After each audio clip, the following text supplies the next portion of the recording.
আমি লিপি সেন, আমার উদ্যোগের নাম ড্রেস প্রাঙ্গণ। আমার মূলত অনলাইন সার্ভিস, আমার কোনো আউটলেট নেই। আর আমার পেজের মানে রানিং বয়সটা হচ্ছে 6 বছর প্রায়। আমার প্রথম পুঁজি ছিল 5,500 টাকার মতো বা সামথিং। এখন আমার পুঁজি, আমার স্টক প্রায় 20 লাখ টাকার মতো। আর আমি এখন অনেকটাই হ্যাপি, কারণ আমি আমার সাফল্যের মানে চরম পর্যায়ে পুষিয়ে গিয়েছি। হয়তো আমার আউটলেট নেই, কিন্তু আমার ভালোবাসার মানুষ অনেক। আমার পেজের ফলোয়ার সংখ্যা প্রায় 3 লাখ। আর এটা আমার প্রথম এক্সিবিশন।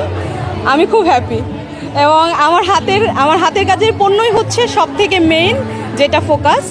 আমি হাতের কাজের প্রোডাক্ট নিয়েই কাজ করি মূলত। আমার রাজশাহীতে কর্মী আছে 20 জন, সেখান থেকেই মূলত আমার প্রোডাক্টগুলো আসে। সাথে আছে বাটিক শাড়ি, বাটিক 3 পিস, আর আমাদের দেশীয় সিলেটি যে মণিপুরি, সেটাও আছে আমাদের কাছে।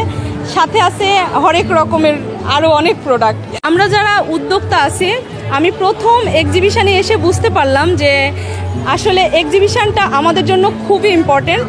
কারণ আমাদের এই পণ্যগুলো সকলের মাধ্যমে প্রচার করা একটাই মাধ্যম, শুধু অনলাইন না, সেটা হচ্ছে এক্সিবিশন। যেটা কিনা আমাদের যারা বিশ্বাস করে না, তারা এসে হাতে দেখে শুনে বুঝে প্রোডাক্ট নিতে পারবে।